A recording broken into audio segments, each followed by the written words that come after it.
Ladies and gentlemen, welcome to the Reel Riff podcast.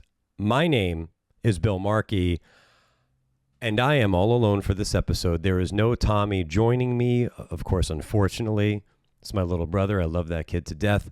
But as from time to time, as it is from time to time, I will be doing a solo episode here and there, whether I'm going over a movie or a television show, or in this case, news. That's right, folks. We're going to go over some news and a whole bunch of it. So we're going to cover San Diego Comic-Con and all the big news, which just came out of that. We're going to cover some box office news, overall industry news, maybe talk about a couple trailers, and some interesting things I literally just found out minutes before recording this episode that I'm excited to share. And the other one, I don't know how I feel about. So with that being said, I'm going to jump into those right away. And again, overall in this episode, we're going to go over not just movie, but television, some rumors and whatnot. So of course, you could take a lot of this stuff with a grain of salt, but I've curated a whole bunch of news here. So I guess we'll see in the future what ends up being true, what isn't true. A lot of things we have that are confirmed as was coming out of Comic-Con and whatnot. So we'll see. Bunch of fun stuff to dive into, I suppose. So for starters, right before I walked in my luxurious studio where I record the podcast, I parked my car. I opened up Instagram to check some movie news, as one would before getting out of their car. And I saw something really interesting. This trailer dropped, it said just hours ago.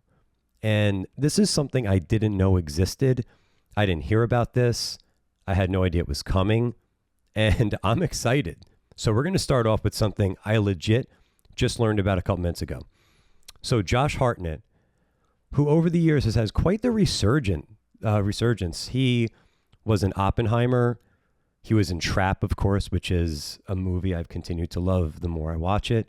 He had this weird airplane action comedy movie. He's been in The Bear. And now he's got his own miniseries coming to Netflix. It's 6 episodes. It comes out October 8th. And it's called Below.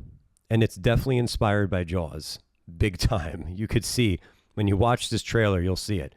It takes place in Newfoundland, Canada, where he plays a fisherman who battles not just a troubled past, but a mysterious creature lurking in nearby waters. I'm in. That sounds like fun. And I saw the trailer. There's even a pull from Jaws where he's running around a beach and he's like, get out of the water, get away from the water. I was like, okay, this is definitely like inspiration from Jaws. And I'm excited. I love Josh Hartnett. He's becoming more and more one of my favorites. And this looks interesting. I'm really excited. Looks like a gritty, dark show, and I'm here for it. Now, the other piece of news, which I read seconds after that,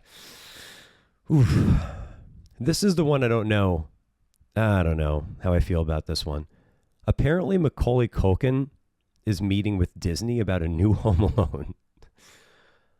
I don't know. I mean, Home Alone 1, Home Alone 2, especially for me, Home Alone 2, I love it. Another one? I mean, they've tried to do more. I thought 3 sucked. I didn't bother with 4 or 5, whatever else. Ellie Kemper was recently in one.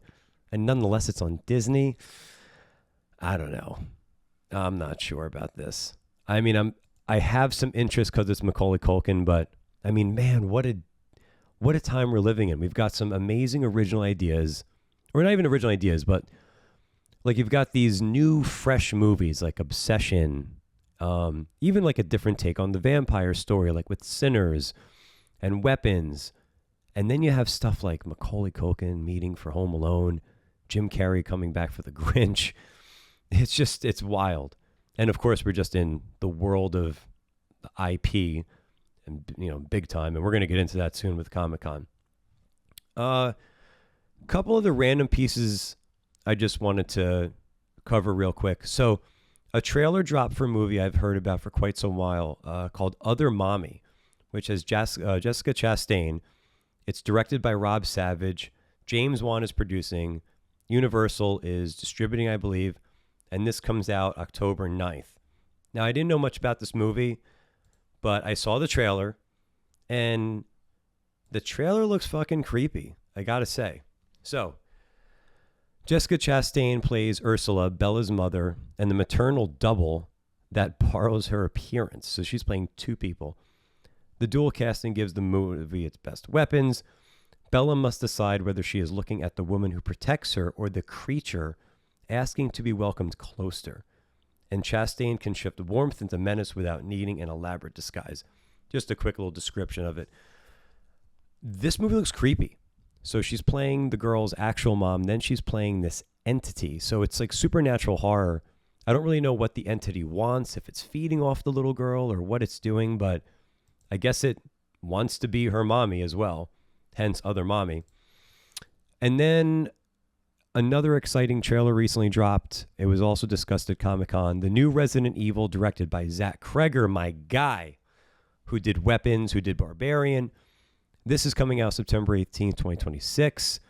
And this movie is featuring Austin Abrams, who plays Brian, a medical courier who becomes trapped in a viral outbreak in Raccoon City. He must navigate a night filled with chaos, mutated creatures, and survival challenges.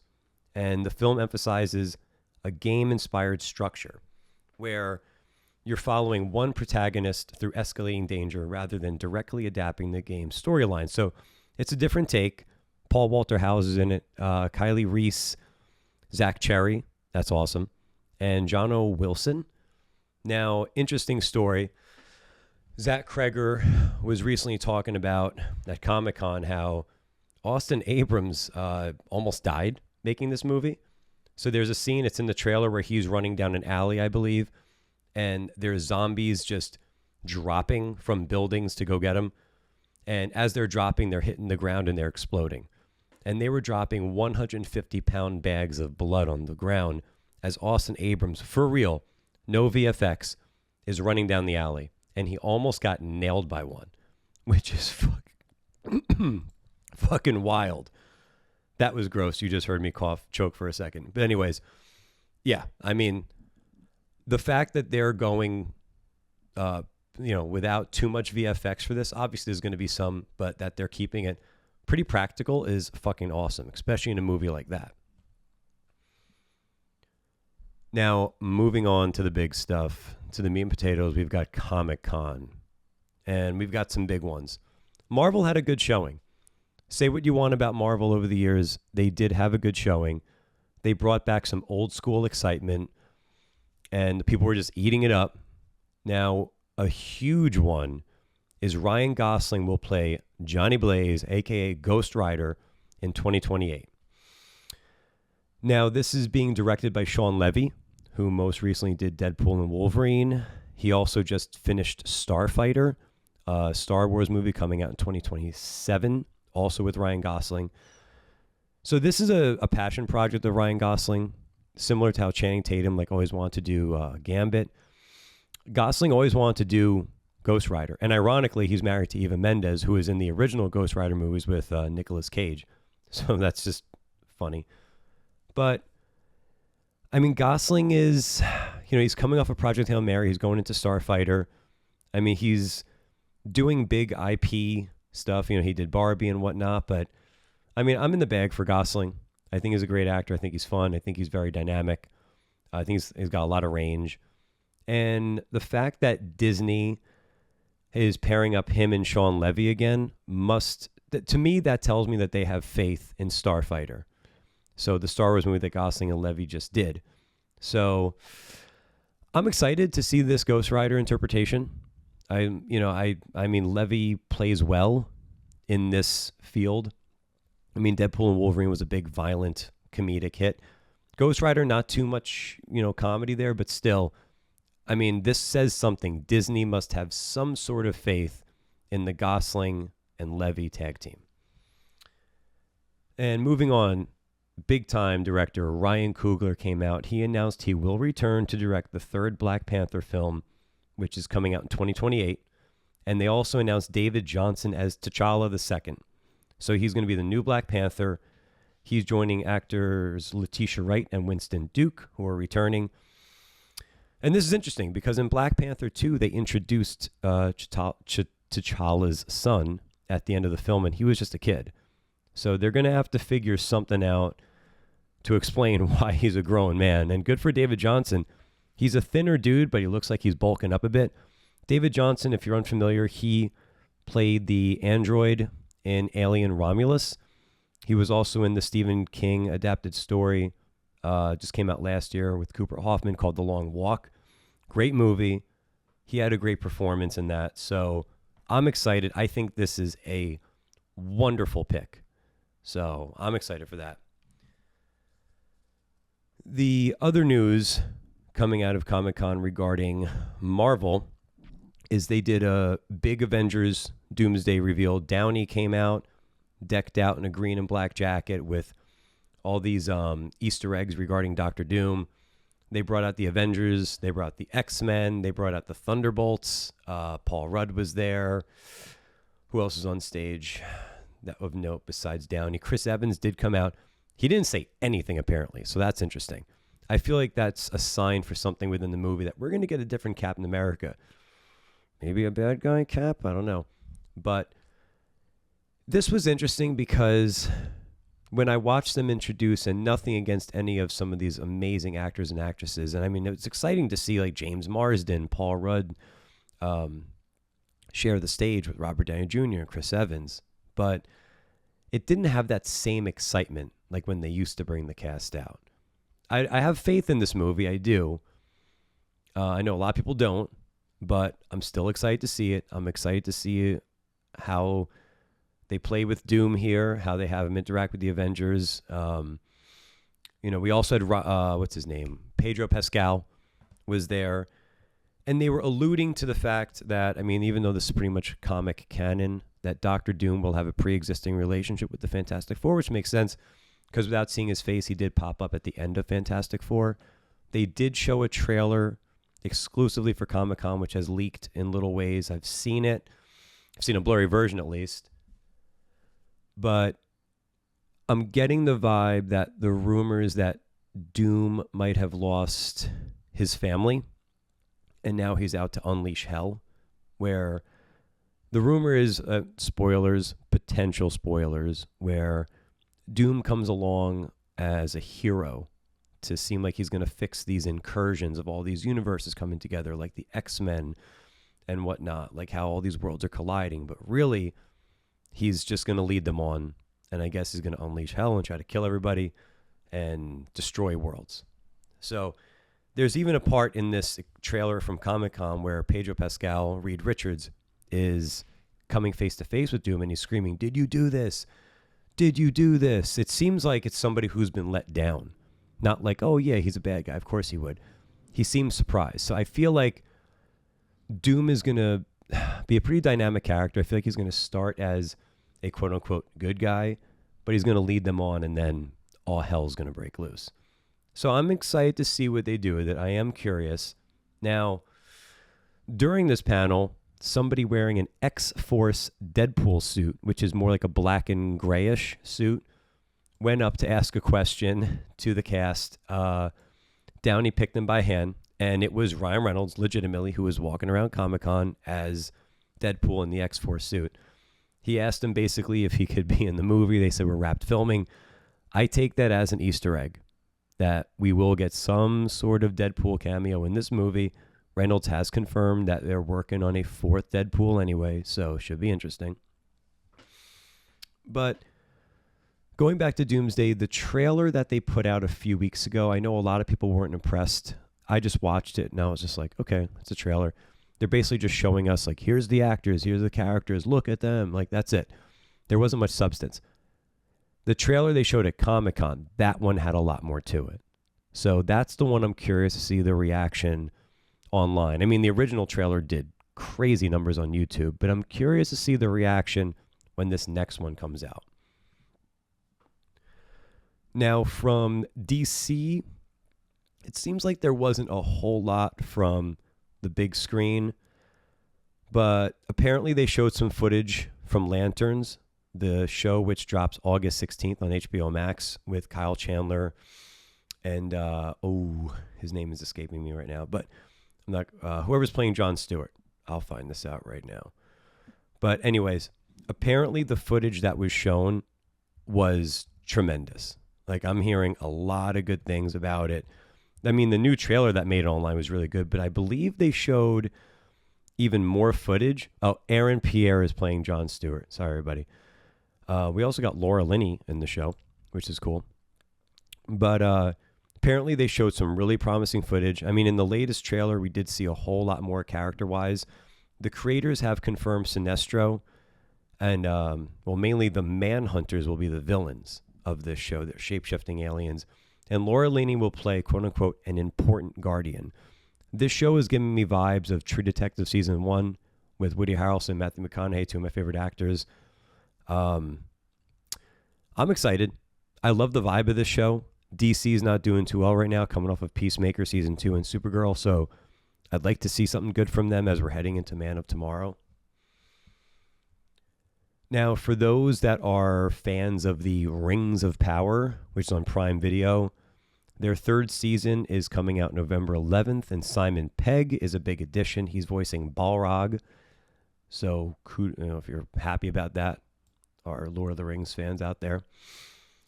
And this is a pretty big one. Spaceballs, the new one, as they're calling it, directed by Josh Greenbaum, starring Rick Moranis. He is back as Lord Helmet. Lord Helmet. He was even at Comic-Con dressed as Lord Helmet. Phenomenal. Daphne Zaninga, Josh Gad, Kiki Palmer, Lewis Pullman, and Mel Brooks. Let's go. Mel Brooks and Lewis Pullman's dad, Bill Pullman, were not available, but they sent virtual messages. So this is fun. Spaceballs is coming back. That's fucking awesome. I got to get a release date on that. But, I mean, Mel Brooks, how old is Mel Brooks?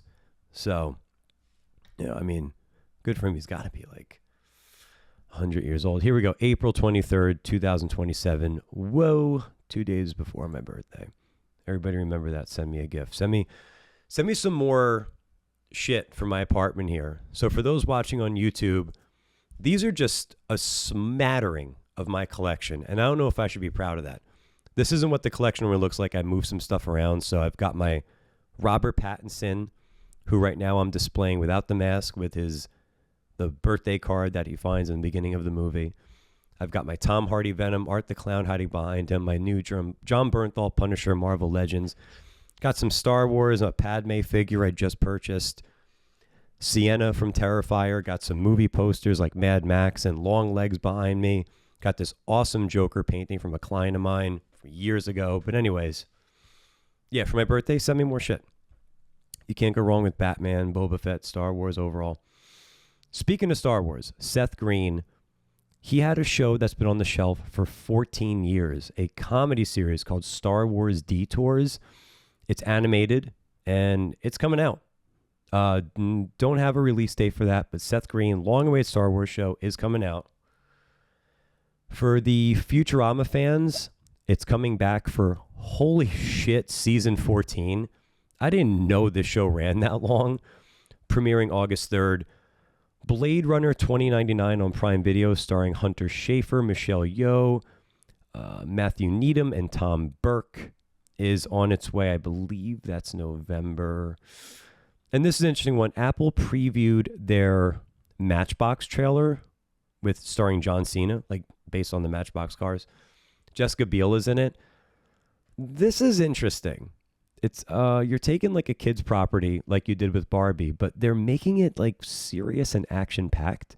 So Cena plays an ex-soldier, Sean, returning home from mission, hanging with friends, and they all get kidnapped and framed for stealing a nuclear warhead. Now wanted by law, the group has to clear their names, one misadventure across the globe at a time. I don't know. I mean, there's a action dude directing this, Sam Hargrave, who's done Extraction with Chris Hemsworth. I don't know. It's John Cena. Maybe I'll check it out. So we'll see how many episodes, what type of commitment we're looking at. Brad Bird, who did The Iron Giant, The Incredibles 1, The Incredibles 2. He's not doing The Incredibles 3. Kind of a bummer, but we'll see. He showed off 7 minutes of this movie, Ray Gun, which apparently, in his words, he's been thinking about for decades. It's an animated movie. All I know is it's about a private detective in a futuristic landscape with an alien sidekick. This comes to Netflix December 18th. I'm excited. Brad Bird's a visionary. I love his style. I mean, The Incredibles is one of my favorite movies legitimately of all time. Whether you're just talking superheroes, animated, or just movies in general, The Incredibles is up there. So I'm excited. I love Brad Bird. The Batman 2. Let me take a drink to this one. For those of you listening, it's a energy drink. Gorilla Mine Blue Raspberry. The Batman 2 has been pushed back again. I think everybody knows this. February 18th, 2028. I think this is the fourth time it got pushed back. I think it was due out this year. Or no, 2025. And then 2026 and 2027. What the fuck? I'm wearing a shirt from the Batman. Like, come on, guys. I do know that the writer's strike have affected some things. Like, apparently, like when it affected scheduling. So apparently they couldn't get certain sets secured and locked down to shoot, so it had to get pushed back. Who knows? During that time, Robert Pattinson has made 4,000 movies. He's got just like 4 coming out this year alone. Between The Odyssey, Dune, the Dateline movie, where he's playing Brian Williams, and then he was already in the drama. I mean, this guy's everywhere. So Pattinson's like, fuck it, I'll just keep working. Screw it. So what are you going to do? But yeah, February 18th, 2028, The Batman. Came with a little bit of like test footage of Robert Pattinson in the suit turning his head slowly. People have noticed, oh shit, his ears are longer. Matt Reeves confirmed it. So there you go. There's our latest Batman news. He's got longer ears. Let's get into the box office. Ooh, big numbers here, baby. The Odyssey, as of this recording, which I'm recording July 28th. I almost said February because it still got Batman on the mind. It has made about $640 million. It only had a 29% drop in week 2. That's unheard of. You usually get a much bigger drop now, especially for a big movie with such a big opening, which it had. You're expecting a bigger drop because a lot of people win that initial weekend. Nope, only 29%. And about 140 million has come from IMAX, proving that these formats, they work. They're important. I mean, like some of these studios are, nearly fighting, I guess, to secure these screens. Like Spider-Man is not going to be on IMAX yet because the Odyssey still has it locked down for the time being. Dune 3 and Doomsday come out on the same day in December, the 18th, I believe. And Dune has IMAX for the first 2 weeks. That's why Doomsday now, Disney's pushing Infinity Vision or some shit like that. Basically just Dolby. But yeah, I mean, IMAX is important, and it's showing again, over and over again, why. The Odyssey can hit 1.5 billion. I wasn't sure if this was going to beat Oppenheimer, which hit $1 billion. And this is looking at, it could be closing on a 1.3 to 1.5. Wow. All that online hate really stopped it, huh? But anyway, do each their own. You're entitled to your opinion. AMC announced that the Odyssey's second weekend helped AMC achieve its most successful IMAX run in its history through the first 2 weekends of a film's initial release. On top of that, Benny Safdie, in a really interesting little tidbit, is the highest grossing actor of 2026. Writer slash director slash actor Benny Safdie. He was in The Odyssey. He was Agamemnon. And he was in the Super Mario sequel. So between being in those 2 movies, he's the highest grossing actor of 2026. I mean, movies are back. They're back. Ticket sales are already, as of right now, 10% higher now than they were at this time last year. And we still have Spider-Man. We still have more weeks of The Odyssey. We still have Dune. We still have Doomsday. I'm leaving films out, obviously. We've got a lot more to come. And I'm excited about it. So while we're talking box office, now let's see, where were we? So Toy Story has really quietly got to $1 billion. I guess just the hype of the Odyssey right now, like Toy Story just slid in there. It is the 3rd movie this year to cross $1 billion. It's the highest grossing film of the year with 1.024 billion. Then it's the movie Michael, which, wow, what a powerhouse that movie was. I still have to see it. 1.016. And then in third place, Super Mario Galaxy at 1.011. That's pretty wild. Even as of right now, again, it's July 28th as of recording, the last weekend numbers, the Odyssey, in its, what was it, second week, $90 million. Moana only 10.6. What a fucking flop. Hadestown the musical 10.3, not bad. Toy Story 5 still bringing in 10.2. Minion Monsters 9.8. Minion Monsters, it's part of a huge franchise, of course. This movie not grossing as well. I've heard really good things reviews wise about it, especially from Tommy and my buddy Jay. But I don't know, is this franchise starting to fall off a little bit? Is there that much interest? This is what, the 7th movie? And then you look at Moana. Why did this movie come out? It's been 10 years since the original one. Why did we need another? Why do we need the quote-unquote live action now? The second one only came out, a year and a half ago, and it made buku bucks, but wasn't really well reviewed. I mean, give it like 20 years. Look at like what Lilo and Stitch did. Now, I heard this recently, and I think it's true. If you went to see Lilo and Stitch in whatever that was, 2002, 2003, there's a good chance, like when you were whatever, a young kid at that age, you did see the remake. At this point, it's nostalgia. Maybe you're even bringing your children to see it. But if you were 8 years old when you saw Moana, 10 years later now, after the original one, are you going to see Moana live action when you're 18? No. You're watching Obsession. You're watching Backrooms. That's what you're interested in. You're watching Chris Nolan, who is this generation's director. You're not going to Moana. So it's like, what were they expecting with this? And it, for a live action, looks very CGI. It looks like shit. And I've either heard that it was from a couple clients of mine, that it was just, it was Moana. Or I just heard it was okay. Or I heard it just fucking sucked.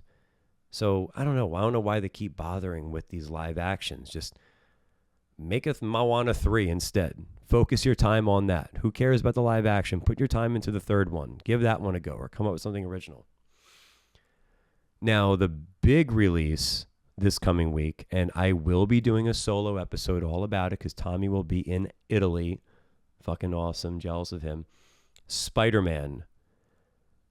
What's this new one called? Brand New Day? Yeah, last one was No Way Home. Everything's a home. It's Homecoming, Far From Home, No Way Home, Brand New Day. It's always about a day or a home, or we're going or we're coming somewhere. I don't know. But this movie is tracking to do 260 to maybe 208 million worldwide. That would make it one of the largest openings ever. This had, I believe, the largest pre-sale ever. I mean, there's so much excitement. And it's a benefit to Tom Holland for being in the Odyssey because the Holland hype train is just going to continue. So, I mean, we had Barbenheimer years ago. I don't know, we have the Holland effect right now. It's like Holland and Zendaya, what am I saying? The two of them are both in the Odyssey. And obviously they're both in Spider-Man. And they're doing a huge press tour right now. And they're doing some cool, cute shit on the red carpet. Very interactive with the fans, especially the little kids. Holland is great. He's a perfect Spider-Man. I love Zendaya in that role as well. I mean, this movie, the trailers have been pretty good. I wasn't blown away by anything, but obviously a huge intriguing point is who is Sadie Sink playing? A lot of people think it's Jean Grey. People are hoping it's not Typhoid Mary or somebody else. And they're leaning into it now big time while they're doing this press tour. She's putting out videos saying, this is who I'm playing, and they bleep her voice, or she's talking about who she's not playing. But they've been doing a good job at keeping this a secret. I mean, if you watch the trailers, you're thinking, okay, this looks like Jean Grey. It looks like she's being contained at first, and Jean Grey, is not typically a bad guy till she becomes essentially the Phoenix, then she goes a little nuts. But I'm guessing in this movie she's being held captive Maybe she's trying to be controlled and whatnot. And she breaks out and probably, goes on.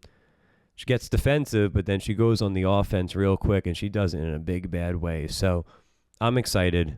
That's why I'm seeing this immediately. I'm going on Friday. Surprised I'm not going on Thursday, but I really just don't have time.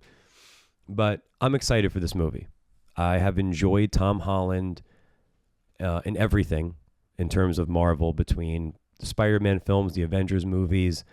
This is his bag right here. I thought The Odyssey was a good shakeup for him, because other movies he's done on his own, like Chaos Walking, which was I forgot I even saw that movie at one point. It was awful. And even Uncharted, when they tried to make that work, it just wasn't working. But he's a perfect Spider-Man. And in The Odyssey, I know it's a little divisive. Was he good? Was he not? I thought he was good. He didn't blow me away, but for what they were going for with him, I thought he was good. I really did. I liked what he did in that movie. I'm excited to see more from him over the years. I mean, who knows? Look, a young Cillian Murphy played the Scarecrow in Batman Begins, and years later he played Oppenheimer. So who knows where we go with Holland? He's in The Odyssey as Telemachus. Who knows what we're looking at in 15 years? Maybe he's in a Nolan movie in 15 years, or whoever else. But yeah, so I'm excited for Spider-Man. I'm excited to pod about Spider-Man. I will be, again, by myself. Tommy will be away. But at some point, I'm sure when we are podding again, we are going to cover Spider-Man together briefly. But I will be getting into it, breaking it down, spoilers, throwing questions out there to you guys about how you felt about the movie. What are your ideas of it? How did you feel about certain reveals? How we're going to feel, hopefully, that's me knocking on wood, nobody can hear it probably, about Jean Grey. And there are rumors, I don't think this is a big stretch, that the post-credit scene has some sort of tie-in to Doomsday. So, again, I don't know. I didn't read anything about it. It's just some rumors. I guess we'll find out. Or we definitely will find out. So remember, don't fucking get up when these movies end. Stay in your seat. You don't know what's coming mid-credits or post-credits. You shouldn't get up after any movie ends. Just stay. You never know. Or just Google, are there post-credits? But never after a Marvel movie. Come on, guys. But anyways, that is your latest news roundup between Comic-Con, movies, television, some random shit. So what are you excited about? Are you looking forward to Josh Hartnett's show Below?